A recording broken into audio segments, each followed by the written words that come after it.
A very good morning to all of you my dear students. आप सभी का स्वागत है हमारे YouTube channel study warriors academy में। Dear students, today we will start और today we will discuss about human resources in geography. We have almost completed few chapters and today we will discuss about human resources. तो dear students, सबसे पहले हमको जानना है कि human resource है क्या। ह्यूमन मीन्स आपको पता है, ह्यूमन मीन्स हम आम आदमी जो हैं, हम हैं, आप हैं, जो लोग आपको दिखते हैं, ये सब ह्यूमन है। लेकिन human is considered as a resource. Human को एक रिसोर्स कहा गया है। जैसे आप पढ़े होंगे, नेचुरल रिसोर्सेज के बारे में पढ़े होंगे आप लोग, ठीक है ना। तो नेचुरल रिसोर्सेज, जो रिसोर्स हमें नेचर से प्राप्त होता है उसको हम नेचुरल रिसोर्सेज कहते हैं, ठीक है। जैसे कोल, पेट्रोलियम एट्सेट्रा एट्सेट्रा, ठीक है ना। लेकिन ह्यूमन भी एक रिसोर्स है, ऐसा क्यों? इसी के बारे में आज हम चर्चा करेंगे। तो आप जुड़े रहिए हमारे वीडियो के साथ और वीडियो को पूरा देखिए और समझने की कोशिश कीजिए, ठीक है। Dear students, human being are the most significant resource of the earth's surface. They turned all these natural resources into useful products, while human beings are turned into a great resource with increase in their skills and abilities.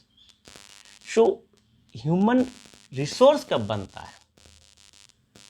Human जो है हमारे पृथ्वी में बहुत ही महत्वपूर्ण, बहुत ही मतलब significant, अच्छा से मोस्ट सिग्निफिकेंट रिसोर्स है।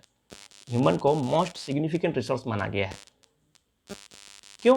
क्योंकि दे turned all these natural resources into useful product. हमारे पास प्रोडक्ट्स हैं, चलिए पेट्रोलियम है, कोल है, ठीक है, उसको माइनिंग करके हम निकाल लिए, या तो हम माइनिंग नहीं किए तो उसको माइनिंग करने के लिए ह्यूमन की जरूरत पड़ेगी। अगर ह्यूमन उसमें अपना स्किल्स नहीं शॉप करेगा, अपना स्किल को इम्प्लीमेंट नहीं करेगा, तो क्या वह प्रोडक्ट, क्या वो जो हम रिसोर्सेस है नेचर से जो प्राप्त किए हैं, क्या वह यूजफुल बन सकते हैं?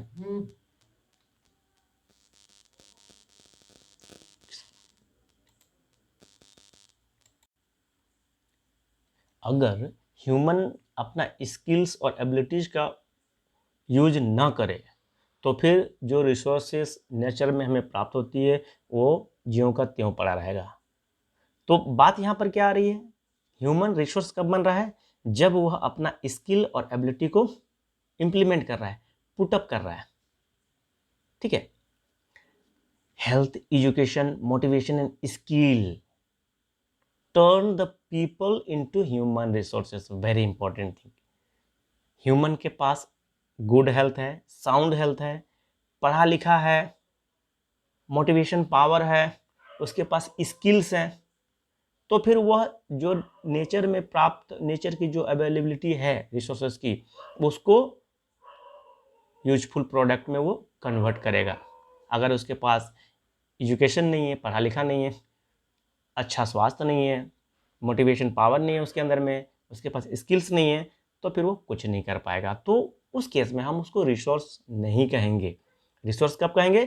जब ये इन सारी चीज़ों का इम्प्लीमेंट करके यूजफुल प्रोडक्ट के रूप में कन्वर्ट करता है कोई भी रिसोर्स को या किसी भी चीज़ को।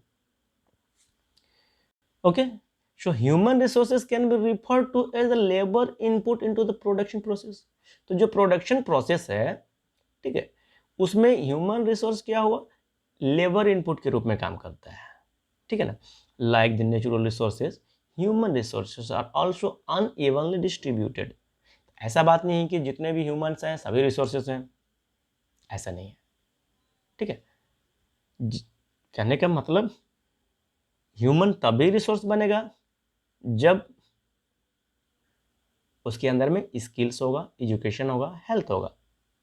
तो इसको कैटेगराइज किया गया है, ठीक है ना। ह्यूमन को रिसोर्स के रूप में माना गया है तो इसको एक कैटेगरी में डाला गया है। On the basis of skill we can classified labor employed in the process of production into 3 groups. First thing is unskilled, second one is skilled and third one is highly skilled. Unskilled कहने का मतलब क्या हुआ? जिसके पास कोई skill नहीं है, जिसके पास अपना कोई दिमाग नहीं है। उसको उठ बोलोगे तो उठेगा, बैठ बोलोगे तो बैठेगा, मतलब सिर्फ वो आज्ञा का पालन करेगा, मतलब उसके पास अपना कुछ विवेक नहीं है और अपना विवेक का वो वहाँ पर इम्प्लीमेंट नहीं करता है, उसको हम लोग अनस्किल्ड कहेंगे। स्किल्ड किसको कहेंगे? कहने के बाद जिसके पास विवेक है, जो अपना जो नॉलेज है उसको वो इनपुट के रूप में डालता है और उसको प्रोसेसिंग करके उससे कुछ आउटपुट निकालता है, वो स्किल हो गया। और हाईली स्किल्ड कौन हो गया? हाईली स्किल्ड मतलब वो पूरे ऑर्गेनाइजेशन को चलाता है। कहने का मतलब उसके पास दूरदर्शिता होती है, ठीक है। कहने का मतलब वो फ्यूचर कंसिडर करके चलता है कोई भी चीज़ को, और उसके पास बहुत सारा नॉलेज रहता है, बहुत सारा जानकारियाँ रहती है, किसी भी चीज़ को डेवलपमेंट का, किसी भी चीज़ को कन्वर्ट करना है, यूजफुल में कन्वर्सन करना है, तो उसके पास बहुत ज़्यादा स्किल रहता है। तो इस प्रकार हम लोग तीन चीज़ों में, अनस्किल्ड, स्किल्ड और हाईली स्किल्ड में हम इसको कैटेगराइज किए हैं ह्यूमन रिसोर्स को, ठीक है। रिसोर्स तो सभी हैं। एक व्यक्ति जो पढ़ा लिखा नहीं है लेकिन वो भी किसी प्रोडक्शन में किसी न किसी रूप में हिस्सेदारी अपना निभा रहा है, तो उसको भी हम रिसोर्स कहेंगे, क्योंकि उसका भी ज़रूरत है वहाँ पर। जैसे कोई बिल्डिंग बनाता है, एक एंटरप्रेन्योर होता है, कोई कंस्ट्रक्शन बन रहा है, ठीक है ना, तो एक एंटरप्रेन्योर होगा, दूसरा उसमें इंजीनियर होंगे, और तीसरा कौन होंगे? लेबर होंगे, जो ईंटा बालू गिट्टी ढोएंगे, ठीक है ना। So today we will discuss all about human resources, ठीक है ना, in this chapter. So first thing is distribution of population. अब पहले हम लोग पॉपुलेशन का डिस्ट्रीब्यूशन को समझने की कोशिश करेंगे, ठीक है ना। So the distribution of population in the world is highly uneven. अब हमको देखना है कि जो वर्ल्ड में जो पॉपुलेशन है, वर्ल्ड का जो पॉपुलेशन है, क्या सब जगह एक जैसा है? कहीं ज़्यादा है, चाइना में ज़्यादा है, ऑस्ट्रेलिया में कम है, अंडमान निकोबार में कम है, अमेरिका में ज़्यादा है, कहीं ज़्यादा है, कहीं कम है, कहीं नहीं के बराबर है। कहने का मतलब ये डिस्ट्रीब्यूशन जो है पॉपुलेशन का वो अनइवन है, सब जगह एक जैसा नहीं। तो ऐसा अनइवन होने के पीछे रीज़न क्या हो सकता है? इसके पीछे रीज़न क्या हो सकता है? इसके पीछे रीज़न ये होगा कि पीपल वहीं जाके बसते हैं, ठीक है ना। पीपल वहीं जाके बसते हैं जहाँ वो अपना जीवन यापन अच्छी तरह से कर सके। वहाँ का इन्वायरमेंट, वहाँ का सिचुएशन, वहाँ का सोसाइटी, वहाँ का रहने के लिए जो क्लाइमेट है, प्लस वो उनके लिए सस्टेनेबल हो, रोजी रोजगार करने के लिए सस्टेनेबल हो, वहाँ का वेदर क्लाइमेट जो है वो सस्टेनेबल हो, वैसे जगहों पर लोग बसेंगे और वैसे जगहों पर पॉपुलेशन भी ज़्यादा रहेगा। आप सिंपल सा बात, एक मैदानी इलाका है, ठीक है ना, और एक पहाड़ी इलाका है और एक समुद्री इलाका है, तो कहाँ पर ज़्यादा लोग रहेंगे? सीधी सी बात है, जहाँ मैदानी इलाका है वहाँ पर ज़्यादा लोग बसेंगे, ठीक है ना, क्योंकि वहाँ पर वो खेती बाड़ी करके जीवन यापन कर सकते हैं। पहाड़ी इलाका में उनका जीवन यापन करने के लिए समुचित संसाधन नहीं मिल पाएंगे, ठीक है ना। उसी प्रकार जहाँ पानी ही पानी है वहाँ पर भी उनके लिए इजीली वे में जीवन यापन करना सस्टेनेबल नहीं होगा। सो इसी तरह से इसको हम, मतलब जो पैटर्न है, अर्थ का जो पैटर्न है उसके हिसाब से हम डिवाइड करते हैं, ठीक है ना, कि कहाँ पर जो कितना पॉपुलेशन रहेगा, कहाँ पर कम रहेगा, कहाँ ज़्यादा रहेगा, ठीक है ना। So on the basis of this pattern the whole world can be divided into 3 parts, ठीक है। On the basis of the above given table, we can say that about 90% of world's population is concentrated in about 10% of land area of the earth. In other words, it can be said that about 60% population of the world lies only in 10 countries, ठीक है।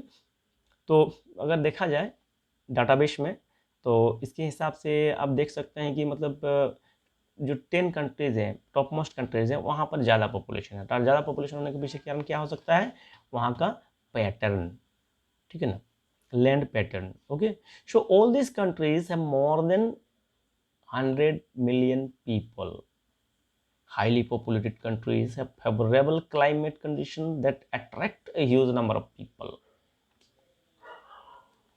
अब जहाँ का climate अच्छा रहेगा, condition, तो वहाँ पर लोगों को वहाँ का कंडीशन क्या करेगा, अट्रैक्ट करेगा, वहाँ पर लोग जाके बसेंगे, वहाँ रहेंगे, जीवन यापन करेंगे। Okay, so this countries are highly industrialised and provide great opportunity for human beings. अब वैसे कंट्री जहाँ पर ज़्यादा इंडस्ट्री होगा, और ज़्यादा इंडस्ट्री होगा तो ज़्यादा लोगों की ज़रूरत पड़ेगी, और ज़्यादा लोगों की ज़रूरत पड़ेगी तो लोग जाकर बसेंगे, बसेंगे तो उनको काम मिलेगा, काम मिलेगा तो उनका रोजी रोजगार अच्छा से चलेगा। Clear? Okay.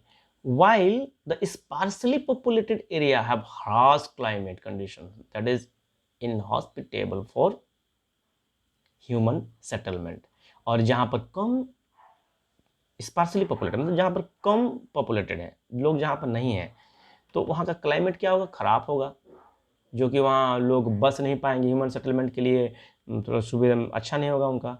Like the high altitude regions, high altitude जहाँ पर रहता है, चाहे तो एक्सट्रीमली कोल्ड जहाँ रहता है, एक्सट्रीमली कोल्ड रहेगा तो वहाँ तो बर्फ ही बर्फ रहेगा, और हाई एल्टीट्यूड रहेगा तो वहाँ पर गर्मी ही गर्मी रहेगा, तो that is not sustainable for human beings, for sustaining their life, for surviving their life. तो इतना तो क्लियर है कि पहला बात कि ह्यूमन रिसोर्स, कि ह्यूमन को हम रिसोर्स क्यों कहेंगे, कैसे कहेंगे, इतना बात क्लियर हुआ। दूसरी बात कि ह्यूमन रिसोर्स, देखिए ह्यूमन रिसोर्स को जानने से पहले देखिए हम डिस्ट्रीब्यूशन ऑफ पॉपुलेशन को पहले जानना जरूरी है कि लोगों का डिस्ट्रीब्यूशन कहाँ पर ज़्यादा है और क्यों है। Okay, next thing after this will discuss about density of population, कहाँ पर का घनत्व ज़्यादा लोग रहते हैं, कहाँ का घनत्व ज़्यादा है, कहाँ का कम है, इसके बारे में we will discuss now. Okay, so population density refers to the number of people living per square unit area on the earth's surface. एक स्क्वायर यूनिट में कितना लोग रहते हैं। पॉपुलेशन डेंसिटी कहने का मतलब what is density of population, question में भी कम what is the density of population. So you have to define the number of people living per square unit area, that is population density. Okay, it is expressed in per square kilometer, और उसको हम लोग पर square kilometre के दायरे में मापते हैं। Average density of population in the world is 45% per square kilometre. Very important, you must have to learn this. Okay, so हमारा एवरेज डेंसिटी क्या है पॉपुलेशन का वर्ल्ड का, 45% पर स्क्वायर किलोमीटर, मतलब एक स्क्वायर किलोमीटर में 45% रहते हैं। Density of population is derived by dividing the total number of people by kilometre of the area in which they are residing. This is very important, you must have to learn this things. Okay, so this is the map of India.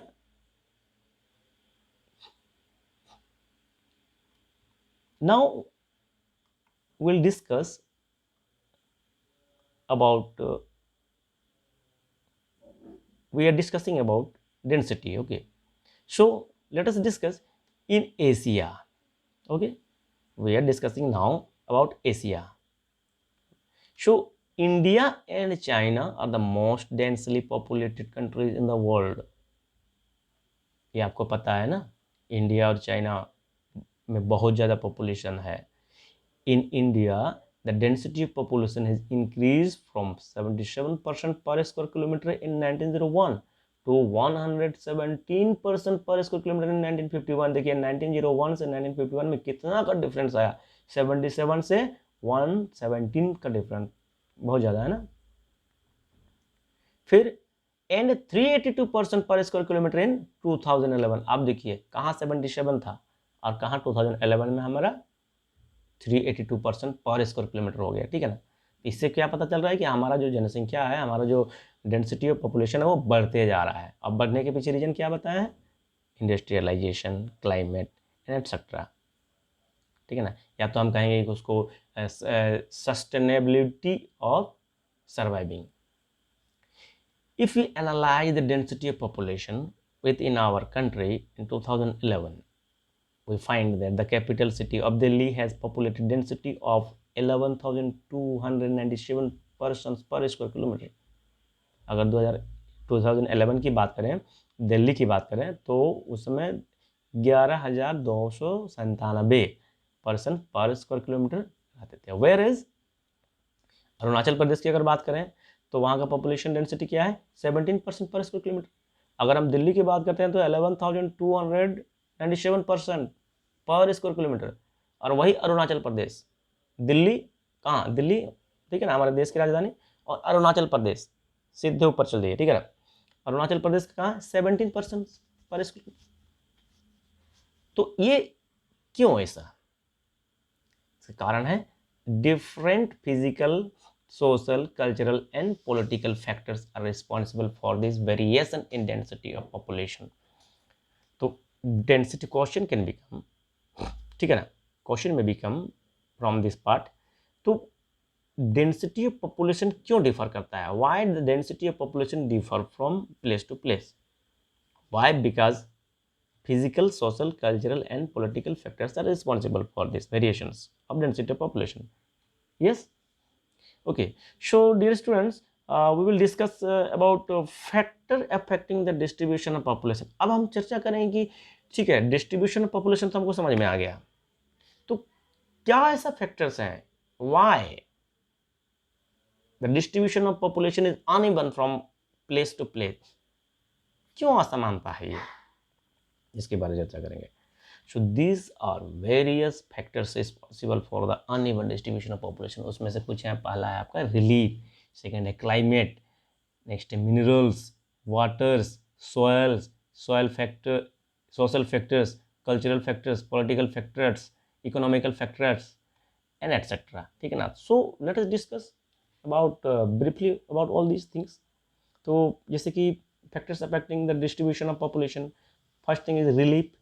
क्या है, plain area are much suitable for farming settlement, जैसा हमने अभी चर्चा की आप लोगों के साथ, ठीक है ना. जो मैदानी इलाका होता है वो फार्मिंग के लिए अच्छा होता है, जबकि हिली एरिया में और प्लेट्यू रीजन्स में संभव नहीं हो पाता है. Plain regions provide best topography for agriculture and industrial development, industry के डेवलपमेंट के लिए बोलिए चाहे एग्रीकल्चर के लिए बोलिए, ये प्लेन जगह जो होता है मैदानी इलाका अच्छा होता है. These activities provide ample opportunity of employment. अब ये एक्टिविटी जैसे जो फैक्ट्री इंडस्ट्री बैठेगा, एग्रीकल्चर होगा, तो इसमें लोगों को रोजगार मिलेगा. तो रोजगार जहां मिलेगा वहां पर पीपल क्या होंगे, अट्रैक्ट होंगे, number of people will attract. So therefore the northern plains and prairies are densely populated while Himalayas, Rocky and Andes mountains range are sparsely populated. इसीलिए ये मैदानी भाग जो है, नॉर्दर्न प्लेन जो है और प्रेरी जो है, ठीक है ना, ये ज़्यादा हमारा पॉपुलेटेड है, जबकि हिमालय के एरिया में पॉपुलेशन कम है. रॉकी एंड एंडीज माउंटेन्स जो हैं वो वहाँ पर आपको पॉपुलेशन ज़्यादा नहीं देखने को मिलेगा. सो सीधी सी बात है, प्लेन एरिया जहाँ होता है वहाँ पर हमारा पॉपुलेशन ज़्यादा होता है. And another important thing is climate. आप क्लाइमेट भी देखिए, क्लाइमेट भी अच्छा होना चाहिए. अगर क्लाइमेट अच्छा नहीं है तो वहाँ पर लोग सर्वाइव नहीं कर पाएंगे. अगर कहीं पर पानी ही पानी है, लोग कहाँ से सर्वाइव करेंगे, लोग कहाँ से रहेंगे, वहाँ तो पानी वाले जीव जंतु रहेंगे, ह्यूमन बींग्स रह पाएंगे क्या, नहीं रह पाएंगे, प्रॉब्लम होगी. So climate area with equable and moderate climate tend to be densely populated. जो मॉडरेट क्लाइमेट जहाँ होता है ना वहाँ पर पॉपुलेशन ज़्यादा होता है. Human beings generally avoid to settle in harsh climate regions. Okay, जहाँ पर हार्श क्लाइमेट रहता है, क्लाइमेट जहाँ का अच्छा नहीं रहता है, वहाँ पर लोग ज़्यादा नहीं बसते हैं. As it hinders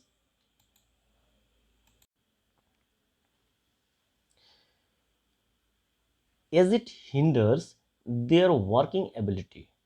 Thus, they prefer to live in normal climate condition. Due to this reason, the cold and desert regions of the world are sparsely populated, whereas monsoon area is thickly populated. और इसी कारण है जहाँ पर monsoon होता है, monsoon वाले area में लोग ज़्यादा बसते हैं, और जहाँ पर आपका डिजर्ट रीजन है, ठीक है ना, डिजर्ट रीजन में लोग नहीं बसते हैं, और जहाँ कोल्ड ज़्यादा रहता है वहाँ पर भी लोग नहीं बसते हैं, क्योंकि वहाँ पर उनको जीवन यापन करने के लिए, उनका रोजी रोजगार करने के लिए संसाधन नहीं उपलब्ध हो पाते हैं. Okay okay, next thing we will discuss about minerals. अब मिनरल्स क्या इफेक्ट करता है, देखिए अब सिंपल सा बात है, आप खुद सोचिए कि मिनरल्स, जहाँ पर मिनरल्स, रिच मिनरल्स मिलेंगे, ज़्यादा मिनरल्स मिलेंगे, वहाँ पर ज़्यादा प्रोडक्शन होगा, प्रोडक्शन में लोग उसमें जुड़ेंगे, और वहाँ पर प्रोडक्शन होगा तो उसका एक्सपोर्ट होगा, एक्सपोर्ट होगा तो इनकम होगा, इनकम होगा तो लोगों का बेनिफिट होगा। ये सिंपल सा कॉन्सेप्ट है। So area having rich minerals wealth are more populated as compare to those which lack in minerals deposits. Coal mines and oil regions of the world are highly populated because they provide employment to a large number of people. अब minerals जहाँ पर है, वहाँ पर उसको खुदाई करने के लिए, उसको निकालने के लिए या उसको प्यूरिफाई करने के लिए ह्यूमन बींग्स की ज़रूरत है। इसलिए जहाँ पर ज़्यादा मिनरल्स रहेगा वहाँ पर ज़्यादा लोग बसेंगे। Next thing and most important thing is water, क्योंकि जल ही जीवन है, जल के बिना सब बेकार है। अगर जल की बात करते हैं तो अब बोलिएगा कि नहीं समंदर में तो बहुत सारा जल है सर, तो समंदर में क्यों नहीं बसते हैं लोग। तो जल कहने का मतलब जो हमारे उपयोग में हो। समंदर का जल उपयोग में नहीं होता है क्योंकि वो बहुत खारा होता है, उसको हम पियेंगे तो हम नहीं पी सकते हैं एकदम, ठीक है ना। So water is one of the basic need of human beings. They also prefer the areas having great source of water. That was why the early civilizations were developed in river valley. देखिए water जो है बहुत ही हमारा ज़रूरी needs है, basic needs है। आप देखिएगा, अगर आप हिस्ट्री पढ़िएगा तो उसमें आपको पता चलेगा कि जितने भी पुराने सिविलाइजेशंस हैं वो सब नदी के किनारे ही बसे थे। नदी के किनारे बसे होने का कारण क्या है? पहला रीज़न तो ये है कि नदी में जब बाढ़ आती है तो वो अपने साथ जलोढ़ मिट्टी जिसको कहते हैं, जो बड़ी बहुत उपजाऊ होती है, उसको बहा कर लाती है, किनारे में छोड़ देती है, जहाँ पर हम लोग एग्रीकल्चर कर सकते हैं। इतना ही नहीं, साथ साथ में कुछ मिनरल्स भी बहा के ले आती है नदी, ठीक है ना। वो मिनरल्स भी लोगों के लिए फ़ायदेमंद साबित होता है। दूसरी बात है कि कोई भी हमको काम करना है तो पानी की आवश्यकता है, चाहे हमको एग्रीकल्चर ही करना है, चाहे फैक्ट्री ही बैठाना है, तो सबको देखिए, आप ज़्यादातर देखिएगा जो भी फैक्ट्री है, जहाँ जहाँ आप मैप में देख सकते हैं, जहाँ जहाँ बड़े बड़े फैक्ट्रीज सेटअप किए गए हैं, देखिएगा आसपास में कोई बड़ा नदी ज़रूर है। अगर नदी नहीं है तो समझिए कि वहाँ पर बड़ा फैक्ट्री नहीं है, ठीक है ना। तो ये समझने वाली बात है कि water is very very necessary things for us, basic, it fulfil our basic needs. Okay, next thing is soil, and if soil is not fertile, then people will not set up over there. Why? Because fertile plain like Ganga and Brahmaputra are thickly populated because they have fertile soil to support agriculture activities. हमारा मुख्य पेशा, मुख्य भारत का, अगर हम भारत का ही बात करते हैं, भारत का मुख्य पेशा क्या है? खेती है। many people are indulge in agriculture as a profession, ठीक है ना। बहुत सारे लोग, हमारे देश का आबादी का बहुत बड़ा हिस्सा एग्रीकल्चर पर आधारित है। On the contrary, desert and mountains area have less fertile soil that does not attract people. लेकिन डिजर्ट एरिया में फर्टिलिटी नहीं है, माउंटेन एरिया में फर्टिलिटी की कमी है, तो वहाँ पर लोग अट्रैक्ट नहीं होता, वहाँ ज़्यादा लोग बसते नहीं हैं, सीधी सी बात है। Next thing is social factor. अब कुछ सोशल फैक्टर्स भी हैं, ये तो हम क्लाइमेट के बारे जाने, वेदर के बारे जाने, वाटर के बारे जाने, ठीक है ना, मिनरल्स के बारे जाने, लेकिन अब सोशल फैक्टर, कल्चरल फैक्टर और पॉलिटिकल फैक्टर्स भी हैं। तो सोशल फैक्टर्स क्या है लोगों का बसने के पीछे, ठीक है ना। Health, education and housing are considered as the social factor. Point to be remember, ठीक है ना, इसको याद कर लीजिएगा कि सोशल फैक्टर में क्या होता है? Health, education and housing are considered as the social factor. लोग कहाँ बसते हैं ज़्यादा? आप देखिएगा, अभी गौर कीजिएगा, गांव से लोग माइग्रेट कर रहे हैं शहर की ओर, टाउन की ओर। क्यों करते हैं?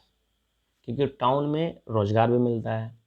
दूसरी बात, स्कूल्स हैं, हेल्थ के लिए बड़ा बड़ा हॉस्पिटल है, रहने के लिए अच्छा मकान है। तो ये सब चीज़ें जो हैं ये सोशल फैक्टर्स में आते हैं। तो जहाँ पर सारे चीज़ आदमी को मिल जाए, अवेलेबल हो जाए, तो वहीं पर ज़्यादा लोग अट्रैक्ट होंगे ना।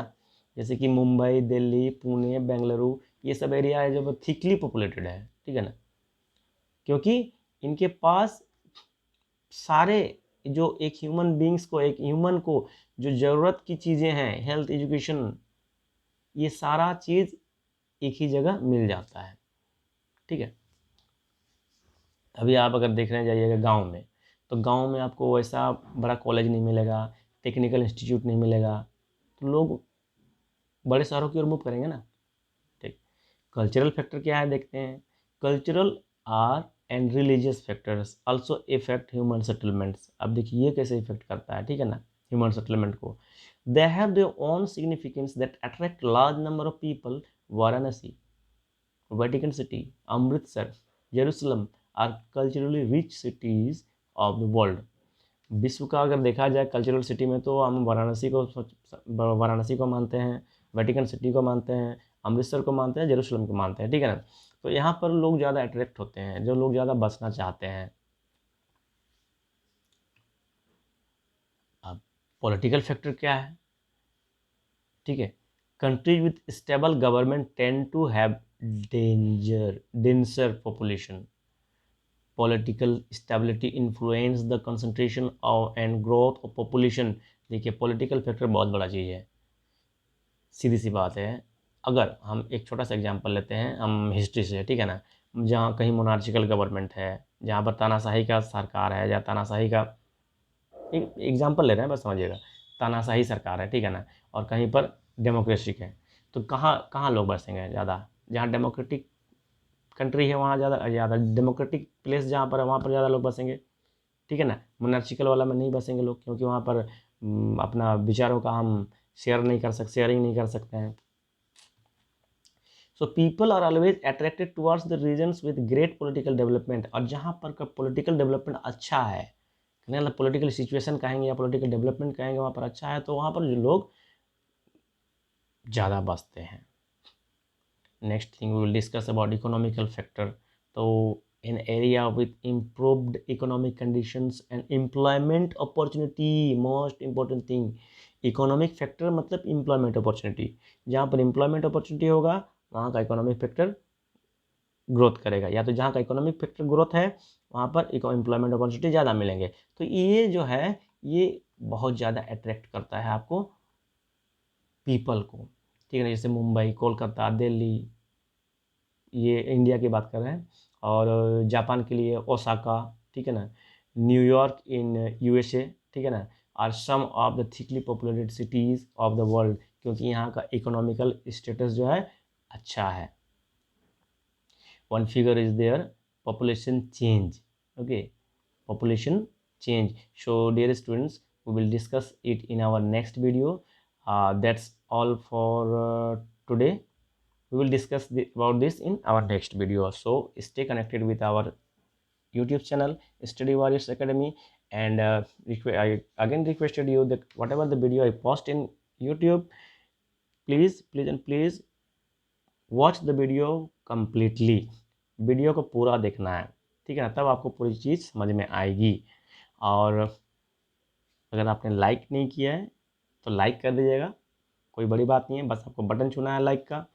सब्सक्राइब कर दीजिएगा और बेल आइकन दबा दीजिएगा, ताकि जितनी बार हम वीडियो पोस्ट करेंगे उतनी बार आपके पास नोटिफिकेशन जाएगी। So wish you all the best. हम आपके अच्छे जीवन, स्वस्थ जीवन की शुभकामना करते हैं। That's all, thank you very much, see you in our next video.